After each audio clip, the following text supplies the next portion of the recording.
Welcome to Archways Threads, a show focusing on the threads of family and recovery support services that help make up the tapestry of life in recovery.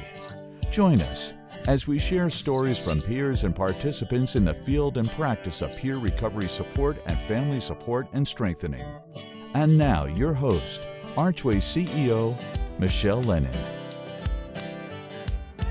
Hi everyone, Michelle Lennon here, and I am just welcoming you to part 2 of our conversations with Cara as we talk about collegiate recovery and her role in our recovery community. Thank you. One of the things that was pretty powerful experience for me was how our relationship developed. I almost get teary when I think about it, because my impression of you is you were very sad, finishing out your senior year at Plymouth State. Didn't know why, and I don't know if it was something that made me want to help you or to help create opportunity for you in that conversation with your professor. But there was just something in that conversation that was like, oh, I want to see what I can do. We were in the coffee shop, as you were saying. My husband was there. I'm like, I don't mean to eavesdrop. I'm like, but now I can't help it. and I'm like, I got to say something. He's like, you won't do it. And I'm like, I think I'm gonna. He's like, you won't do it. I'm like, I'm gonna, But and then we did. We worked on the workshops together. Your senior project was kind of like, yeah, I mean, you are very good at organizing things. I'm just going to say, you don't realize how good you are. In fact, the prevention leader in our community was just astounded by what you had done for what we call the Panther pitch, right? So, but backing up, when we met, it was really just kind of rolling up our sleeves and sitting together over lunch and talking about, what these workshops are going to look like, who you were going to engage, what you needed, from me for support as far as the space and any logistics and stuff. But they were totally your workshops. It was just kind of like our pleasure, to kind of be part of that. But over the course of that time, as our relationship kind of got more trusting, I guess, you shared some things that was going on in your life. You want to talk a little bit about that? Yeah, absolutely. Yeah. Meeting Michelle was such an interesting time. For sure. I really was not aware of the recovery space at all, the mental health field. This is a very new space for me in general. And getting to know Michelle in the process of working on the workshops, as well as learning more about Archways and the work that you guys do here, it was such a natural fit, because in February of 2024, can I say it? Yeah. Okay. I totaled my car and was arrested for a DUI, and that's what initiated my recovery. And I definitely identified myself. That accident became a huge part of my identity. And I think that's why I came off as sad and kind of closed off, because I did feel a lot of shame and guilt around it. I was in school in my second to last semester of my program, and I was able to complete that semester by the support of my professors, but it wasn't because I was in recovery. I didn't identify as being in recovery. I just was like, this event really shook up my life and I need to do something different. But learning about Archways and just realizing the supports that are available and learning what recovery actually means to people, it really lit me up inside. It's hard to put words to it, honestly. But talking to people here and just genuinely feeling understood, that being able to confide in people and learning that I'm so much more than that one adverse event, has changed the trajectory of my life. Yeah, I think one of the cool things that came out of it was the Panther pitch. Yeah. We had these conversations, and then just out of the blue, you called and say, "Hey, I have an idea," and so the Panther pitch, for those of you familiar with the show Shark Tank, it's kind of like the Plymouth State version of Shark Tank. And students bring forward their ideas and for money. Basically, they're looking for money for their projects. And they pitch the ideas to a couple of panels. And there were two panels. One was for kind of like social benefit ideas, nonprofit world type ideas, I would say.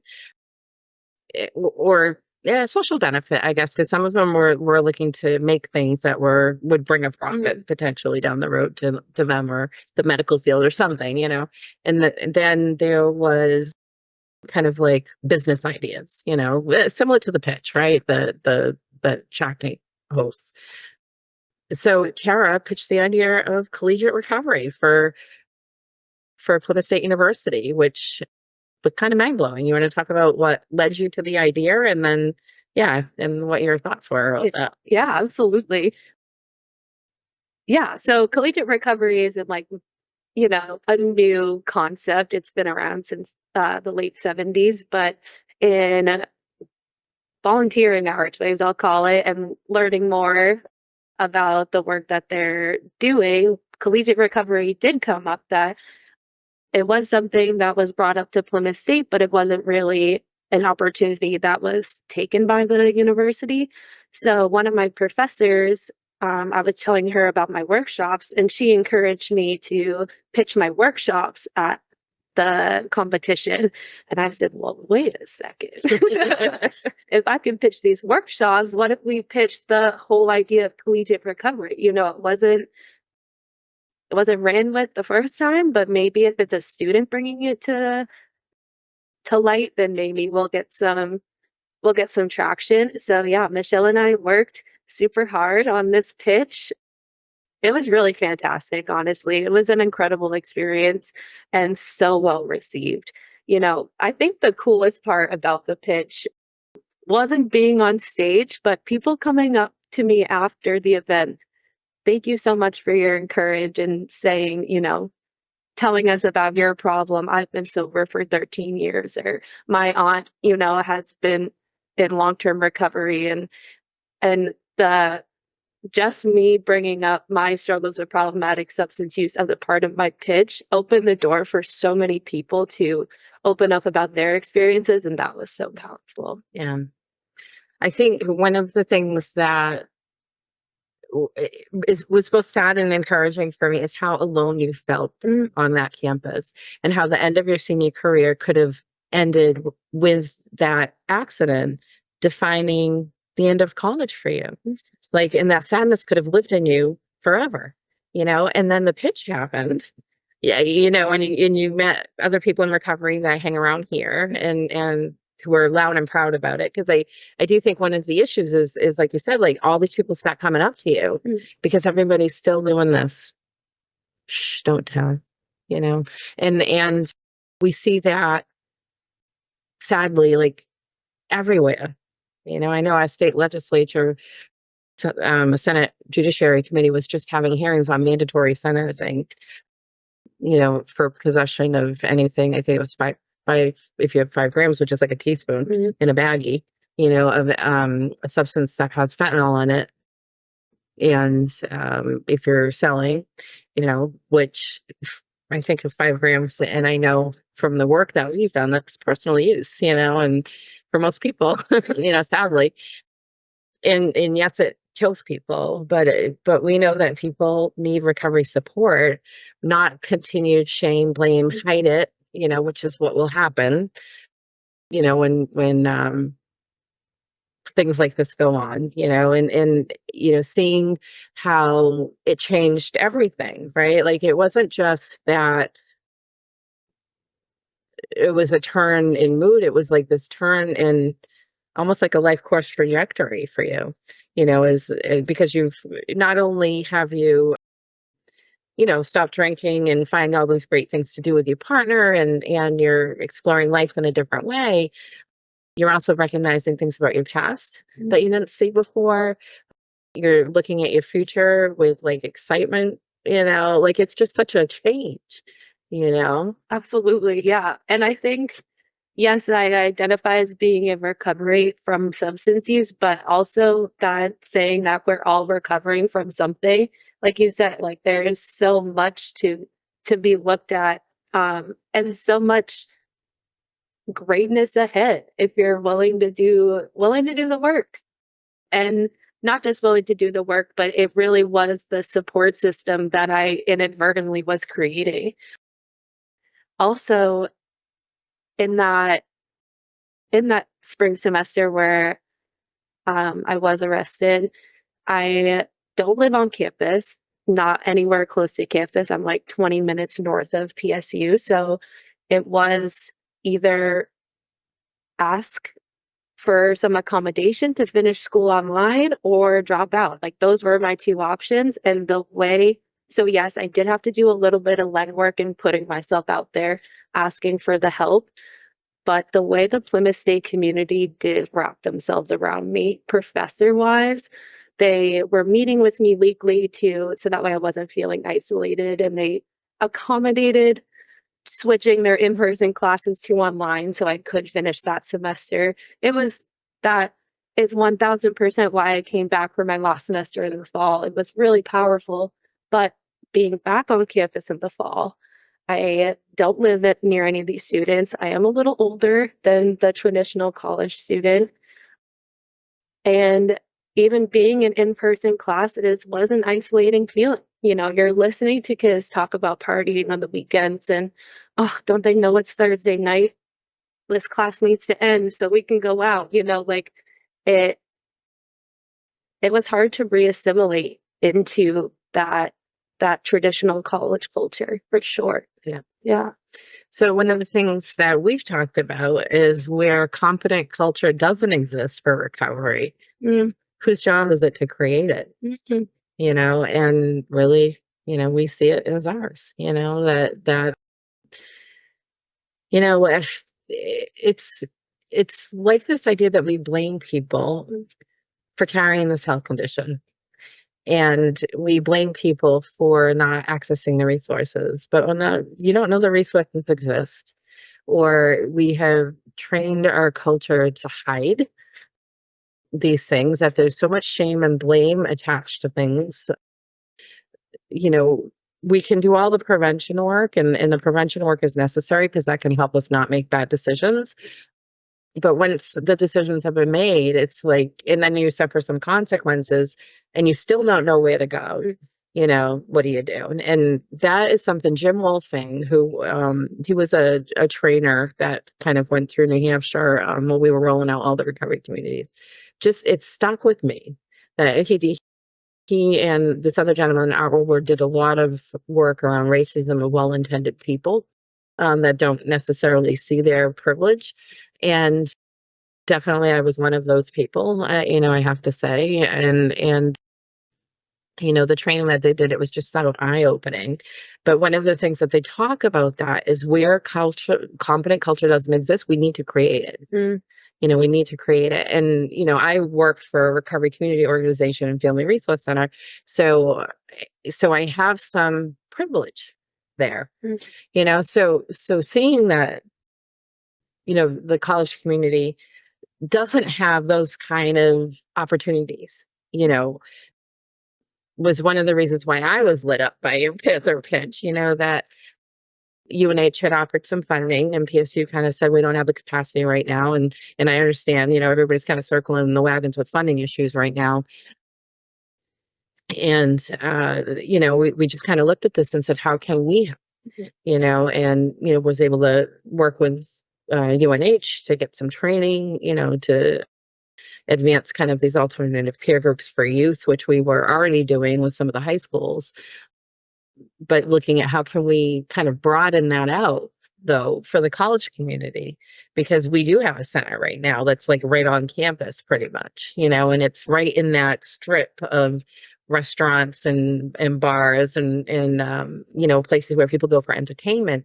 And we had talked about, what about having, events, for college students that don't include alcohol. And you had a lot of good ideas, I thought. You want to share some of your ideas of what you would like to bring to the Plymouth community? Yeah, absolutely. Yeah, I'm really excited about the chem-free social events. I think it's so necessary because I honestly think that's part of the reason why I choose to spend so much time outside, besides the fact that I enjoy it, but also there's not a lot of places to hang out and not be surrounded by drinking, substance use. And so having substance-free social events at the Plymouth Center is such a unique opportunity. It's a beautiful space. And we talked about karaoke night, which I think would be so fun. Sip and paint night with mocktails, which is so fun because it's nice to have like a little something special. You know, it's a treat and you're learning a new skill. You have social time. Yeah. We talked about like New Year's Eve soirees, like fancy, themed parties with mocktails. Yeah. Yeah. It's interesting because I talked to one person who's like mocktails, oh, that could be activating of, some type of feeling and all that. And I said, you know what? I said, you can walk through the grocery store and there's alcohol. You can go into every convenience store, there's alcohol. You can drive by, you can't go down 93 without seeing a liquor store in New Hampshire. You can't enter New Hampshire without seeing a liquor store in New Hampshire, that people still, we drive a person-centered program, right?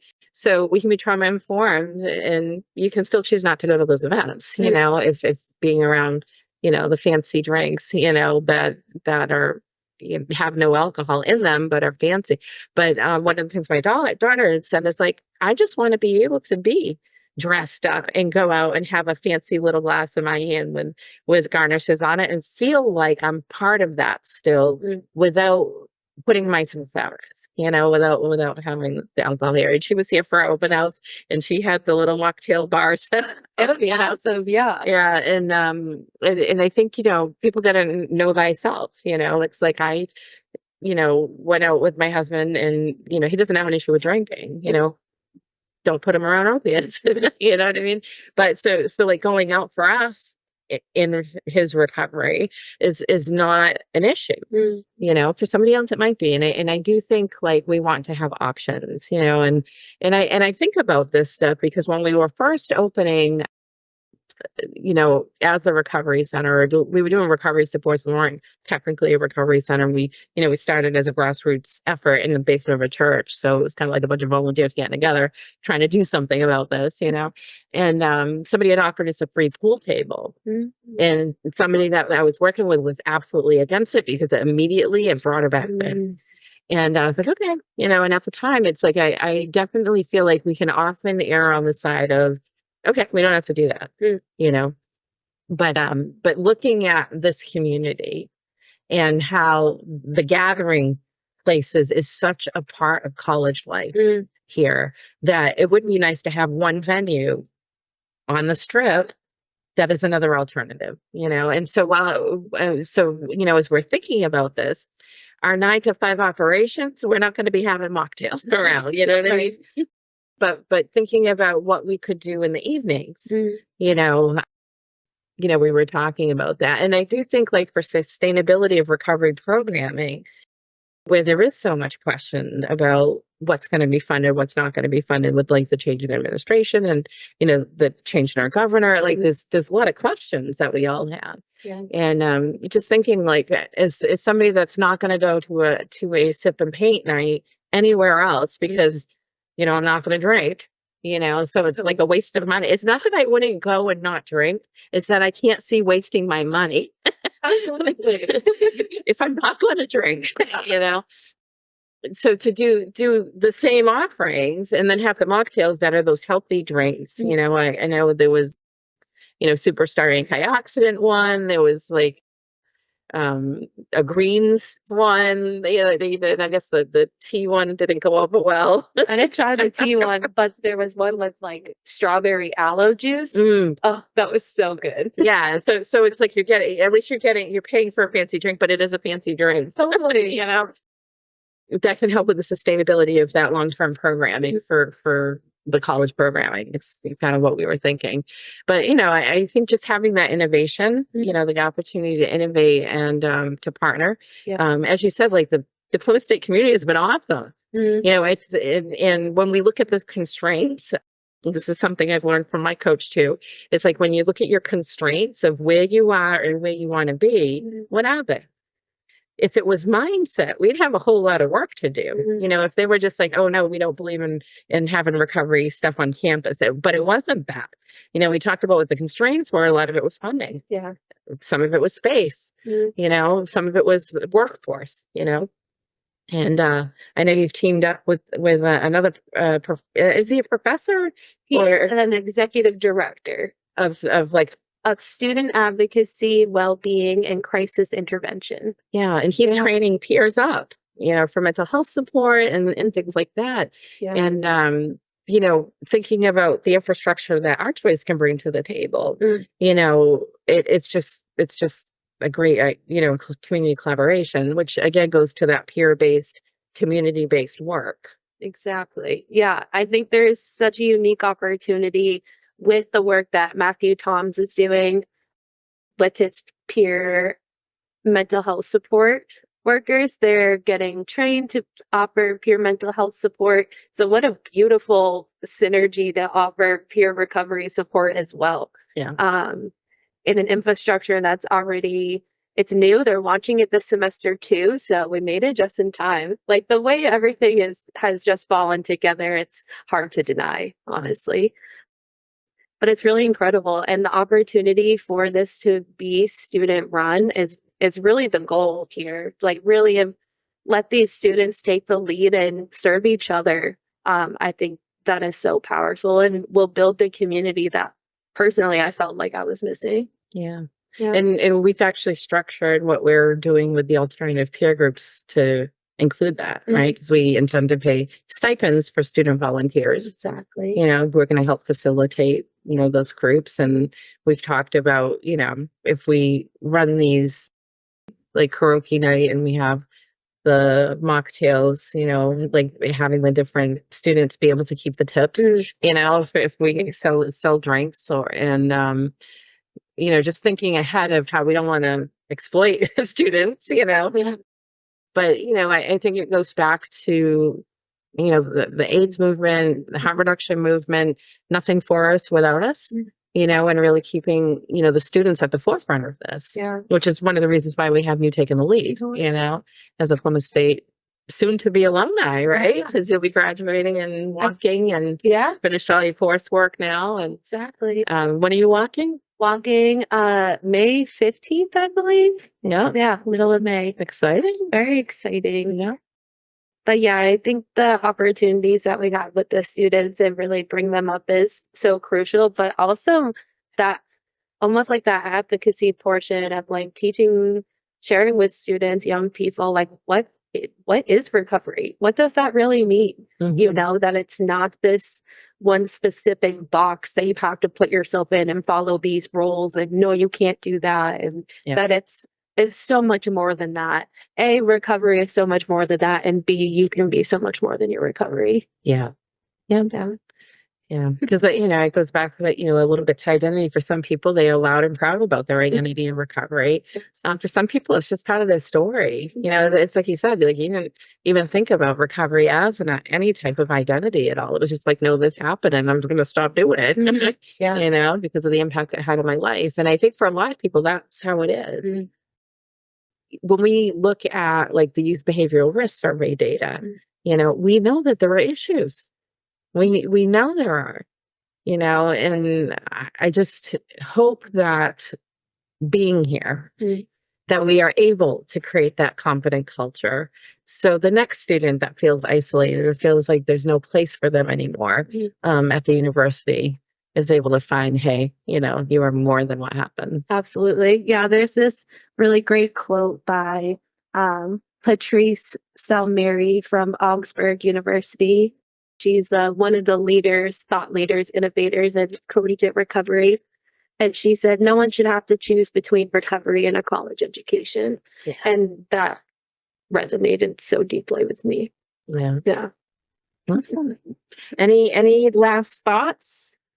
No last thoughts. We'll be launching collegiate recovery at Plymouth State for the spring semester, and I'm really excited to meet all these students and get the word out. Awesome. Yeah. Well, thank you so much for being with us, and we look forward to probably having you back to see how things are going. Just want to mention that, the Panther pitch, not only did she win her category, she won the entire event, and she won the People's Choice Award. So when I talk about constraints and mindset, the Plymouth community is behind you in making, Plymouth, a little bit, more culturally competent for students who seek to have a lifestyle that, is recovery focused. Yeah, absolutely. And I think that's the umbrella here is that in my mind, collegiate recovery is just an opportunity and space for students to honestly reflect on their choices, period. All right. All right. Thank you so much, Cara. And hopefully you'll join us next time. Bye-bye. Thank you for listening to Archways Threads. If there is a topic you'd like to see us cover, email us at podcast@archwaysnh.org or call us at 603-960-2128. Visit our website at archwaysnh.org to learn more about the Archways family of recovery and family resource centers.